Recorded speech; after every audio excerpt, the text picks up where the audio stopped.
1947 में आज़ादी भीख में मिली थी।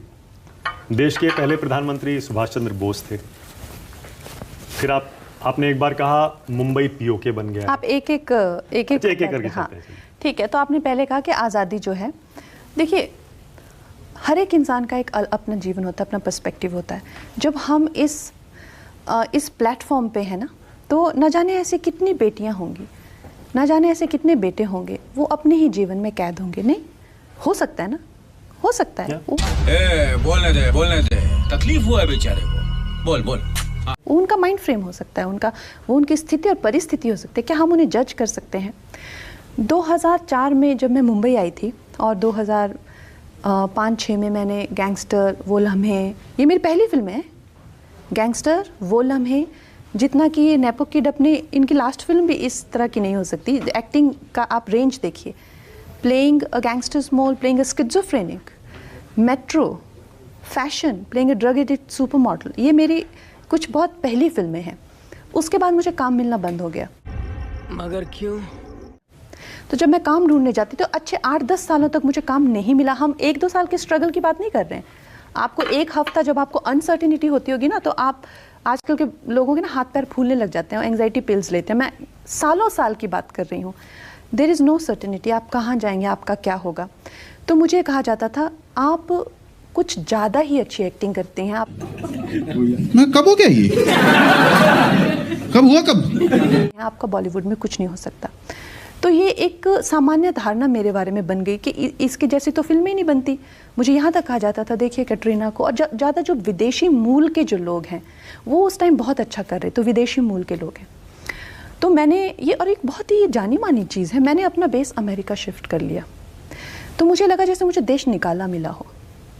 मैंने कैलाबिसेस में, उन सब चीज़ों की डॉक्यूमेंटेशन है, कैलाबिसेस में जो है घर खरीदा।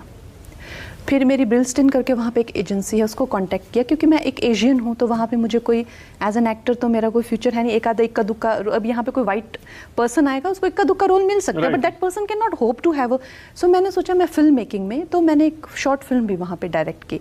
तो वो करने के लिए मैंने घर खरीदा अपने आप को पूरी तरह से। और आप सोचिए मेरे जैसा पर्सन, उसको अगर देश निकाला मिला हो और उसको देश ने अपनाया ना हो, तो मुझे कितना दुख हुआ होगा और मेरी क्या मनोव्यथा हुई होगी। ना जाने कितने डॉक्टर्स, ना जाने कितने, अब देखिए आप रॉकेटरी करके भी एक फिल्म आई है, साइंटिस्ट के टॉर्चर होते थे, लोगों के टॉर्चर, ईमानदार लोगों के टॉर्चर होते थे। ये सिस्टम आपको इस देश को छोड़ने पे मजबूर कर देता था। अगर आप रॉन्ग नंबर, ये तो लेटेस्ट न्यूज़ है।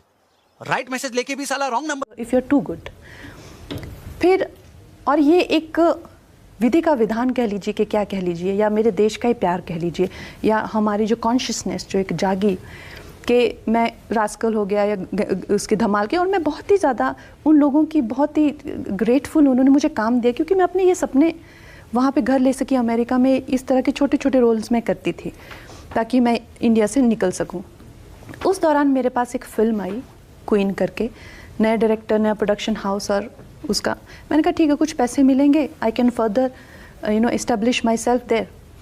और जैसे ही मैंने अपना आप को पूरी तरह से शिफ्ट कर लिया था अमेरिका, उस टाइम पे ये फिल्म, मगर ये फिल्म आई कब? ये फिल्म आई मार्च 2014 में, जब इस देश के लोगों ने कहा, फिल्में तो पहले भी आई होंगी अच्छी, लेकिन वो चलती नहीं थी। जब इस देश के लोगों ने कहा हमें अब कोई बकवास नहीं, हमें ये महिलाओं की, अपने छोटे शहर के लोगों की, अपनी बेटी की फिल्म, अपने बेटे की फिल्म, अपने मजदूरों की फिल्म, अपनी बहनों की, ऐसी हमें देखनी।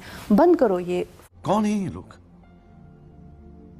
कहां से आते हैं? फॉरेनर्स का नाच यहाँ पे।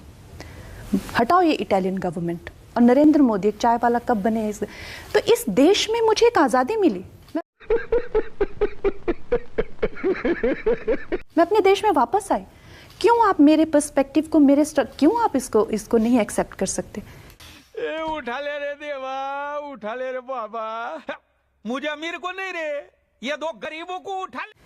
क्यों मुझे गाली गलौज किया जाता है? क्यों मुझे कहा जाता है कि मैं सैनिकों का सम्मान नहीं करती हूँ? मुझे इस देश से निकाल दिया गया था, और ऐसा कौन कहता है कि मुझे सैनिकों का सम्मान नहीं है? क्या मैं उस स्ट्रगल को, तो मैं ऐसा क्यों कहती फिर सुभाष चंद्र बोस हमारे फर्स्ट पीएम थे, वो जो लिजिटिमेट, उन्होंने आज़ाद हिंद फौज बनाया था। आप उनको डिस्क्रेडिट कर सकते हैं तो ठीक है, लेकिन मैं किसी को क्रेडिट दे दूं तो वो ठीक नहीं है। तो इस तरह के जो 2 ब्रेन सेल्स के साथ जो लोग पैदा हुए हैं ना, आप लोगों का कोई भविष्य नहीं है अगर आप लोगों में दूसरे के संघर्ष को लेकर, दूसरे के पर्सपेक्टिव को लेकर अगर आपको सिर्फ 2 ब्रेन सेल्स ऑपरेट करने हैं ना, you have no future. You should have respect for others perspective, you should have respect for my struggle. ये मेरी वास्तविकता है। बाप यहाँ छोड़कर गया था कि तेरी माँ? ये सब क्या देखना पड़ रहा है? अच्छा है मैं अंधा हूँ।